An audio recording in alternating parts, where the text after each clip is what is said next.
Imagine this. A major Japanese port shuts down, freezing the flow of goods and sparking chaos in supply chains around the world. In Las Vegas, a renowned resort loses millions as guests can't check in and slot machines go dark, tallying a loss of over $100 million. Meanwhile, millions of medical records are stolen in a single hack, leaving countless patients exposed. These devastating scenarios all share one thing in common. They were the work of Ransomware-as-a-Service, or RaaS, operations. RaaS has taken cybercrime to a terrifying new level, affecting businesses, infrastructure, and individuals all around the globe. So, what is RaaS? How does it work?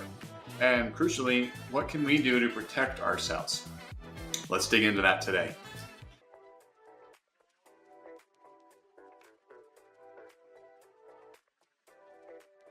Hello everyone and happy Friday. I'm Michael Kanet. I'm CEO and founder of iTernal Networks. And here at iTernal Networks, we believe that knowledge is power. And so every Friday around 1 o'clock Pacific time, I go live on all of our social pages to discuss different cybersecurity educational topics that will help to empower fellow business owners, mainly here in Nevada, but also around the United States. These live streams aim to help small business owners feel more confident in their knowledge of business technology and cybersecurity. At iTernal Networks, we are dedicated to creating safe and secure environments for businesses to do what they love. And staying educated and on top of technology is a key part of it, fortifying our environment so that we can focus on those things that we love to do.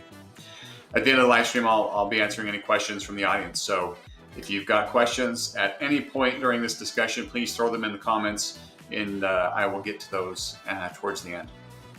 All right, now for our topic, Ransomware as a Service, or RaaS. The rise of RaaS can really be traced back to around 2009 when cryptocurrency was invented. Cryptocurrency gives hackers the ability to demand ransom payments without being traced. And it allows them to buy and sell ransomware software anonymously. One of the first gangs to capitalize on this was Reviton. They created a ransomware that falsely claimed that the victim had committed a crime, demanding a ransom in Bitcoin. Surprisingly, the gang was pulling in around $400,000 per month using this method, and they weren't alone. Soon, other groups like Lockbit, Revil, Ryuk, and Egriver adopted the same RaaS, or Ransomware as a Service, model. So how does RaaS work? Well, it works exactly like any software as a service model that you'd find in your business. You may be using Google Workspace or Microsoft 365. These are legitimate software as a service models that really work very similar to this Ransomware as a Service model. These criminal organizations offer a surprising level of structure and support as part of their subscription. The developers, often called RaaS operators, create and maintain powerful ransomware kits, which they package and sell to affiliates through various different payment models. These kits include malware, decryption keys, and even tools for writing custom ransom notes.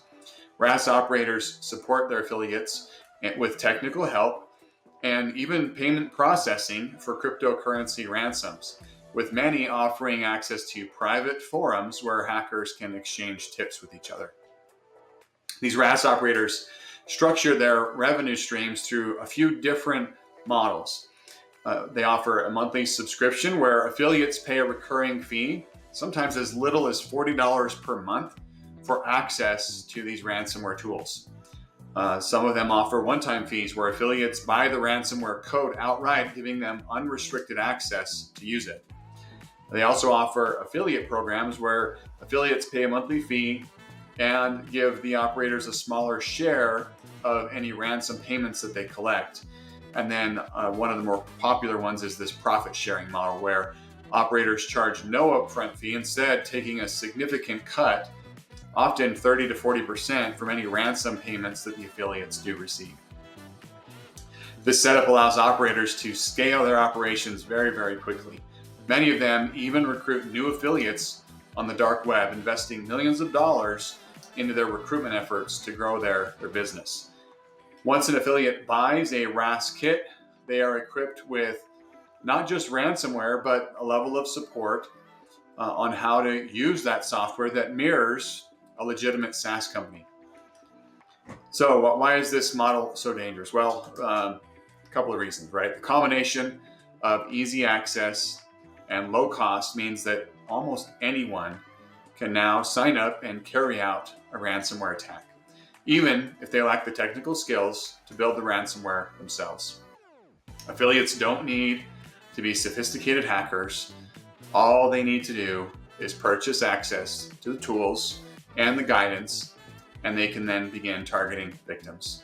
RaaS is dangerous because it has created a growing pool of cyber criminals around the world with access to these advanced malware kits. Every affiliate becomes a potential threat, leading to an alarming increase in ransomware incidents worldwide. So what does that mean for business security now that ransomware has been weaponized in this subscription model? Well, given the rise of RaaS, strengthening business cybersecurity has become critical. So I'm going to break down a few areas of focus here.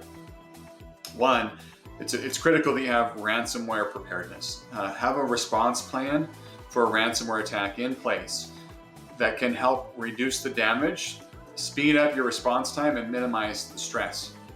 This preparation can be the difference between a quick recovery and lasting damage for your organization. Also, it's important that you have internal network security in place. Stopping hackers from moving laterally within your network is just as important as preventing their initial access from the perimeter. It's one way of doing that is by implementing the principle of least privilege, which restricts attackers' movements, keeping sensitive areas out of reach. Another important step would be to implement and sign up for cybersecurity insurance. Premiums have been rising significantly over the last couple of years, but cyber insurance is still a valuable fallback. Many policies cover part of the costs for ransomware attacks, which can help reduce any financial losses. Another step to consider would be data encryption. Hackers have been shifting towards extortion tactics now that more and more businesses are using improved backup systems, where they encrypt your data and demand the ransom, and then when the company says, well, hey, we've got a backup, we're not paying the ransom, then these criminals step in and say, oh, well, actually, we stole all of your data too, so now you have to pay a ransom so we don't release it or do anything bad with it. So encrypting sensitive data like client records or proprietary information can deter them from using any of that against you. And then my last tip is make sure that your employees are educated. No defense is foolproof against human error. Phishing remains the top access point for hackers, often involving fake emails from executives designed to trick employees into dangerous clicks. So training your employees to recognize these type of scams and phishing attacks can strengthen your defenses within your organization. The reality is higher cybersecurity measures for ransomware are desperately needed for businesses today. As technology gets more advanced, unfortunately, so do cyber criminals. But there are a growing number of tech professionals out there who can help your business to stay protected. If you'd like to have a conversation with us about ransomware or anything tech related, there's a link in the chat where you can schedule a call directly with me to go over that, a quick one-on-one. All right, let's see if there's any questions from our audience. I don't see any questions from our live audience, but I do have a question from Emily.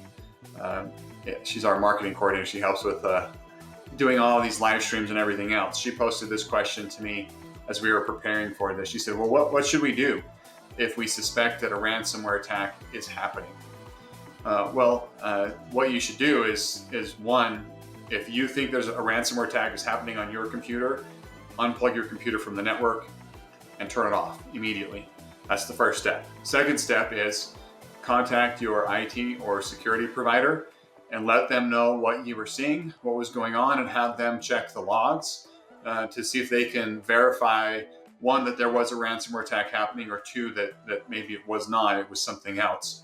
And then if in fact there is evidence and proof that there's a ransomware attack going on, the next step would be to contact your cyber insurance provider to let them know so that they can get directly involved.